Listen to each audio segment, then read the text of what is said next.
That morning, the air in the town felt strange. No matter which way the wind blew, it carried a smell of mildew, and the sun refused to show itself behind the clouds. No one understood it was a sign. Not until 9:43 a.m., when a voice crackled through the sheriff's radio. God, they're all gone. All of them. That voice spread like ice through every corner of the town, as the first whispers of what happened began to grow. An abandoned house. Coffee still warm on the table. Children's toys scattered in the yard, but not a single person inside. No tracks, no blood, no signs of struggle. It wasn't like a family that had disappeared. It was more as if they had never existed at all. When the first journalist stepped through the door, he noticed the strange mark above it, and he only murmured one sentence. I've seen this before. But the strangest part came when the names of the missing were released. Because these names belonged to another family who had vanished 10 years ago, in the very same house, in the very same way. And on the wall of the back room, words scratched into the plaster with charcoal still remained. We're back. The garden out front was still immaculate, the grass freshly cut, the chrysanthemums in the flower beds still vibrant. The rocking chair swayed gently back and forth, and the wind chimes on the porch whispered a trembling melody in the breeze. Anyone looking would think a peaceful life was lived here, but inside there was only a deep absence. Sheriff Tom Keller walked heavily into the kitchen. The old wooden floor groaned under his boots, his hands resting on his belt. There were 4 cups of coffee on the table, 3 nearly finished, 1 still steaming. Beside the cups, half an apple pie and 3 plates of breakfast sat untouched. No one just walks away from a meal halfway, he muttered. Beside him, young Deputy Lucy scanned the room nervously. There's no sign of a struggle, Tom, she whispered. Everything's normal, but where are they? Tom closed his eyes and drew a deep breath. Something was wrong in this house. The feeling clawed at him, so strong it made his stomach churn, as though some invisible hand had erased everything, leaving only a stage to be watched. Outside, the townsfolk were gathering, curious eyes, whispering lips. Some prayed. Others recorded videos on their phones. People, in some strange way, seemed to enjoy watching the misfortune of others. In the corner of the kitchen, the sheriff noticed an old symbol drawn in charcoal on the wall.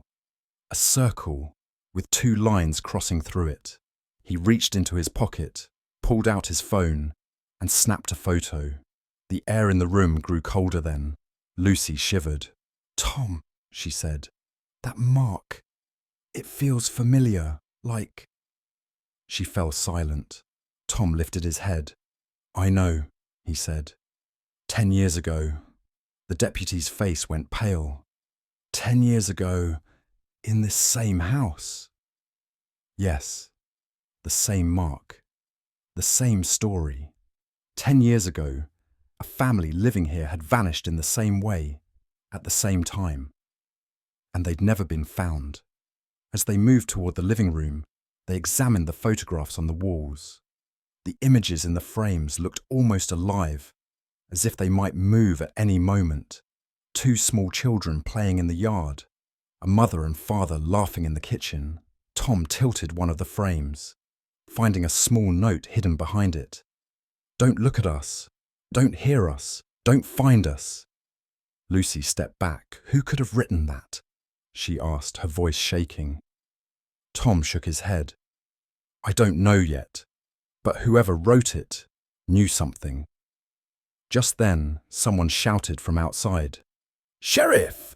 We found something in the garage! Tom and Lucy rushed to the garage.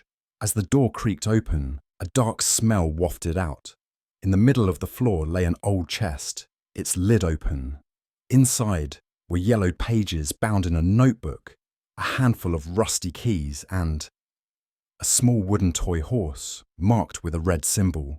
The same symbol. Lucy spoke up, wringing her hands. This can't just be coincidence. It's like someone is trying to tell us something. Tom bent down and picked up the notebook. Its pages were filled from cover to cover with strange symbols, dates, and times. On the final page, only one sentence was written. This time, they won't escape. Cold sweat trickled down the sheriff's neck. This is only the beginning, he murmured. From the corner of the garage came a sudden noise. Lucy flinched and stepped back. Tom drew his gun and advanced toward the sound, but there was nothing there but darkness. Still, his instincts whispered to him that something was watching them. One of the townsfolk slipped inside. "Sheriff, one more thing," he said breathlessly. "In the backyard, on the ground, there's something that looks like a fresh grave, and on it, a mark." Tom clenched his jaw. "Show me." They all walked to the backyard. In the middle of the earth was a small mound. On top of it, a carefully placed stone. The same symbol was etched into the stone. But this time, 3 letters were carved beside it. D-O-N. Lucy stammered. "Don? Who's Don?" Tom's face went rigid. Don was the father of the family that disappeared here 10 years ago. Lucy's breath hitched. "So, this family and the past." Tom nodded. "There's a connection, and I'm sure this is just the beginning. Worse is coming." The wind suddenly howled.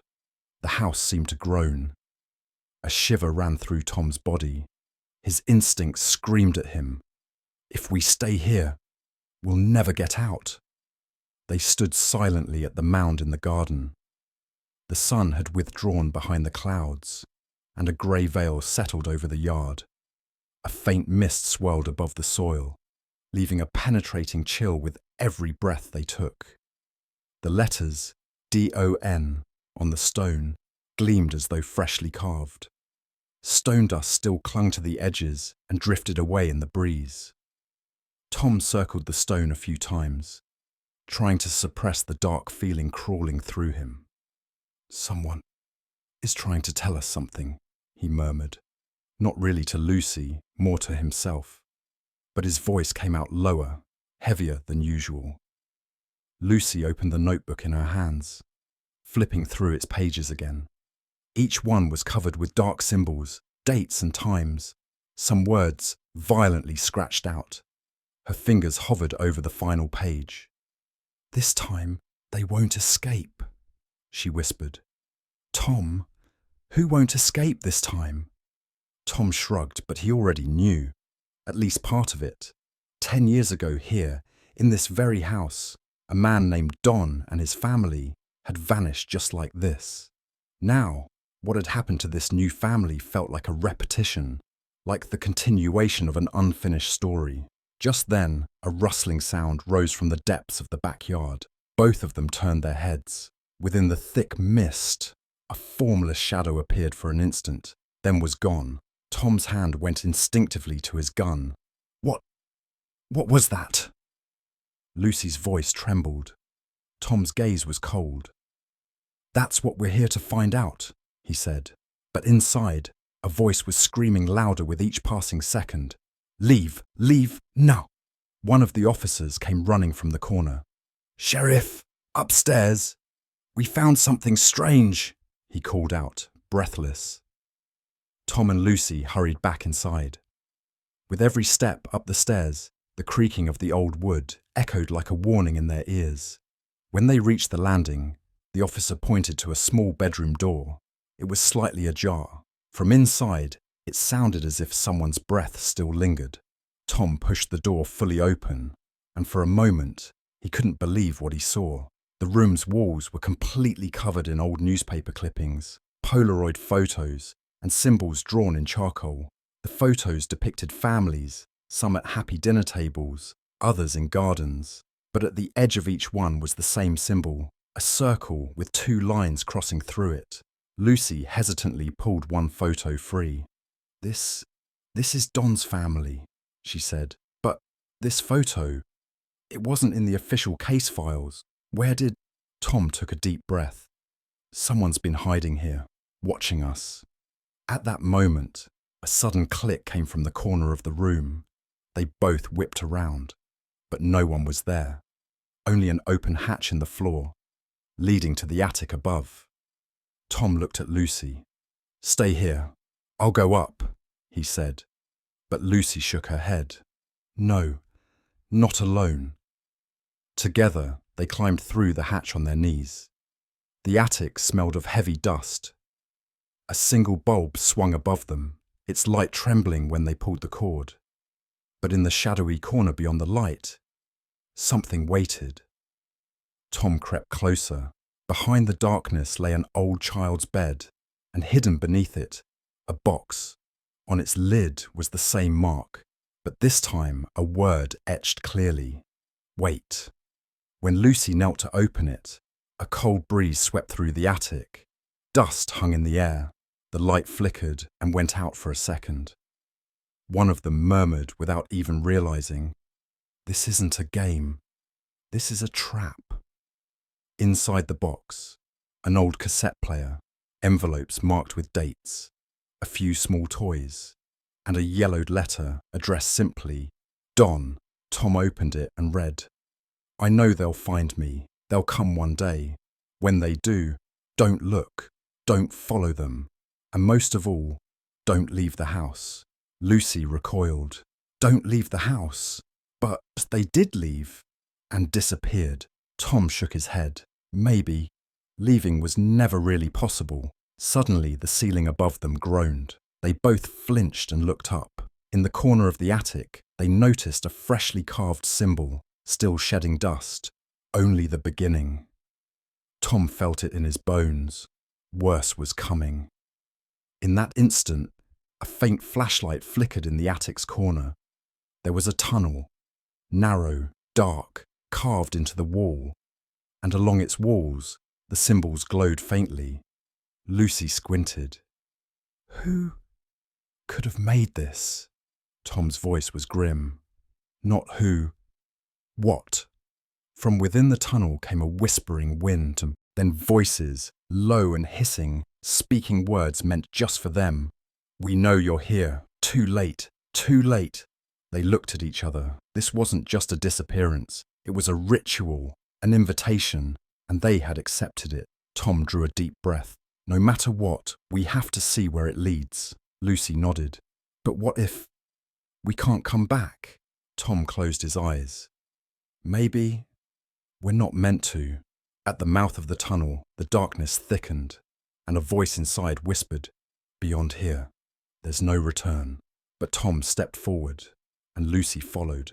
Inside, the air grew so dense it was hard to breathe. Dust, mildew, and rust burned their lungs. With each step, stones cracked underfoot, their echoes stretching endlessly down the walls. Tom's flashlight was nearly swallowed by the dark, as if it were alive, consuming the light bit by bit. Lucy followed close behind, breathless, one hand on the wall. The symbols carved into the walls became more frequent, weaving together into a story. At one point, the drawings became clearer, circles containing faceless figures surrounded by spirals. Tom paused to trace one with his finger. "Someone left these a long time ago," he murmured, though his voice lacked conviction. Lucy stared at the wall, unable to look away.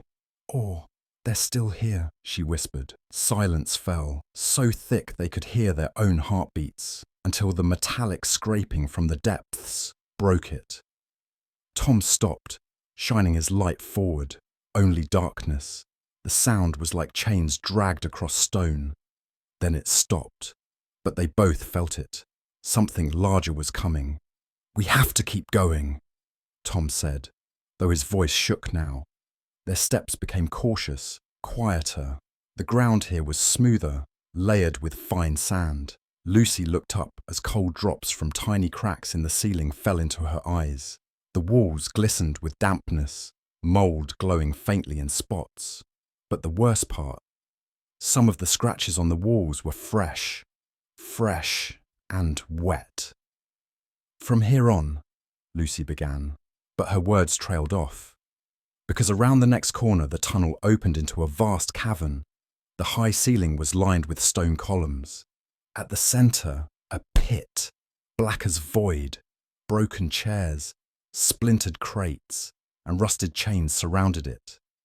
And above all, a massive symbol, larger and more deliberate than any before. A spiral. Tom leaned over, peering into the pit. A faint hum rose from below, like whispers. Though the words were indecipherable, Lucy tried to pull him back. "We need to leave," she said. But deep down, they both knew it wasn't possible anymore. Then Tom's flashlight flickered out. Darkness consumed everything. For a few seconds, they heard nothing but their own breath. Then, a glow. A reddish light slowly rose from the pit. And with it, a voice. "We know you're here." The voice came from everywhere. Walls, ceiling, the very air. Tom fumbled for his lighter, but its flame died instantly. The old notebook in Lucy's hands trembled. Its cover opened on its own, pages flipping until an unfamiliar line appeared. "They came before you. Others will come after. But there is no way out." Tom suddenly remembered Don's letter. "Don't leave the house." Maybe this was what he meant. Maybe he never did leave. Lucy knelt, placing her hands on the edge of the pit. It was cold, slick. "Something's here," she said. Tom grabbed her arm to pull her back, but at that instant a long, thin hand shot out of the pit and seized her wrist. So fast, so strong, she couldn't even scream. Tom lunged, grabbed her arm, and pulled with all his strength. But the force below was inhuman. Cracks spread through the cavern. Stones fell from the walls. The symbols flared and faded, as if the walls themselves were alive. "Let her go!" Tom roared. But the hand kept pulling. His eyes caught on the chains scattered across the floor. One chain extended into the pit, ending in a battered iron cross. Tom snatched it and hurled it into the void. The moment the cross struck, the cavern erupted into a scream. The hand released Lucy and retreated. She collapsed into Tom's arms, both of them gasping, but the pit still glowed, and the whispers continued. "We have to leave," Lucy panted, but Tom shook his head. "I don't think it's over," because at the far end of the cavern, a new passage had opened, carved into stone, without a door. Its walls bore bigger symbols than before, and fresh drops of blood. Tom froze, breath caught, then turned to Lucy. This must be the final point. Lucy's eyes were wide with fear. What's waiting for us there?" Tom drew a long breath. Maybe the truth itself. They stepped to the threshold. At that moment, a voice rose in the cavern, not a whisper now, but clear, commanding. "Now it's your turn." Symbols on the walls lit up one by one. The light in the pit faded, replaced by deep darkness, and the cavern trembled, as though it meant to swallow them whole. Tom took Lucy's hand. "Whatever happens, together," he said, and together they stepped through the passage. Inside it was narrow and dark at first, but with each step it widened. The walls were no longer covered in symbols, but in faces. Blank, eyeless faces shaped like humans. Some had arms reaching out, as if to pull them closer. Lucy shivered. They're the ones who came before," she whispered. Suddenly, the passage opened into a vast room. At its centre stood a wooden table. On the table, a single cassette player and a note. "Listen and understand." Tom picked up the cassette, placed it, and pressed play. Don's voice, recorded 10 years ago, filled the room. "If you're hearing this, others have come after me. Don't make the same mistake. No matter what you see, no matter what you hear, don't leave. Because outside, There is nothing. There is no way out. We are here. We will always be here. And so will you. The tape crackled and stopped. Around them, the faces on the walls opened their eyes, empty, black eyes, and the only door disappeared. Lucy whispered, "How do we get out?" Tom lowered his head. "Maybe we don't." One of the faces on the wall hissed, "You never left." And then the room was swallowed by darkness. The moment Tom and Lucy opened the box in the cavern's dark chamber, a stone rolled out. Not just any stone, smooth, black, and trembling with an odd warmth against their fingertips. On its surface were patterns of spirals and lines, strikingly similar to the symbols on the cavern walls. Tom picked up the stone and looked at Lucy. "It feels alive," he whispered. At that moment, the cavern walls seemed to take a breath. They groaned softly, cracking as light began to seep through the fissures. The thousands of names and dates etched into the stone flared, glowing as if written in blood, then began to flow like liquid. A hum rose, first whispers, then screams, then a melodic song.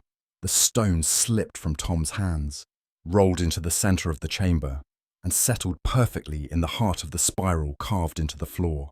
Suddenly, the ground shook. The spiral began to spin around the stone, growing and growing until the floor beneath cracked open. From the depths emerged a glowing sphere, bright gold, dazzling, almost blinding. They had to shield their eyes from its brilliance. A single word escaped Lucy's lips. Key. The sphere rose, floating toward the cavern ceiling. In that instant, the names on the walls began to burn away one by one. Thin wisps of smoke rose from each as they vanished, as though the cavern was shedding their weight. Only two names still shone now, Tom Whitaker and Lucy Green. A voice emanated from the walls, deep, resonant, but unmistakable. The last chosen. Suddenly, the massive rock blocking the cavern slid heavily to the side. Before their eyes, another passage opened. This one was not dark. It revealed a stairway climbing toward the sky, ending at a colossal glowing monument. The words carved into the monument gleamed in the light of the sphere above. Tom and Lucy stepped hesitantly into the passage. With each step, the hum of the cavern grew sharper. Behind them, the cavern closed as one final voice echoed. They were the first. They were the last. They were freed. When they emerged, the air outside was utterly different. The sun was about to rise, but its light was not gold. It shone in a white they had never seen before.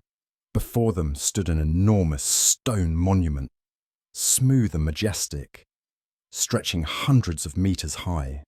The symbols they had seen in the cavern glimmered across its surface, and at its very center, two names: Tom Whitaker, Lucy Green. Below it, a line was etched. They passed the trial of the cavern. They were chosen. They became the guides. Lucy whispered in awe, "Guides?" Tom's eyes filled with tears. Around the monument, dozens of small lights appeared. As they drew closer, they realized they were the souls of those who had disappeared in the cavern. Each rose toward the monument, merging with it, glowing brighter. One spirit stopped in front of them. It was Dana's face. She wore a tired but peaceful smile. She whispered, "Thank you. We were waiting.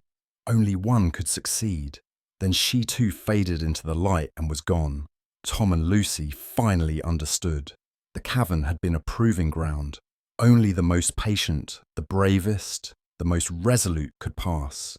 For centuries, the cavern had tested them, trapping most within. But they had passed, and for that, they were freed. At that moment, another path opened from the top of the monument. A golden trail stretched toward the horizon. Behind it rose shimmering gates of stone, and the cavern's hum echoed one last time. "Your task begins." Tom and Lucy looked at each other. Without a word, as if already agreed, they stepped forward. They began walking the path. Behind them, the cavern's darkness sealed shut, and before them, the golden horizon unfolded. When they glanced back one last time, another line was being carved beneath their names on the monument. They became the finders of the light. At that very moment, the entire valley was bathed in a blinding light, and from the sky, one final voice came. No one will be lost again, and the cavern closed forever. As Tom and Lucy's footsteps echoed along the golden path, all who watched whispered in awe, "They did it."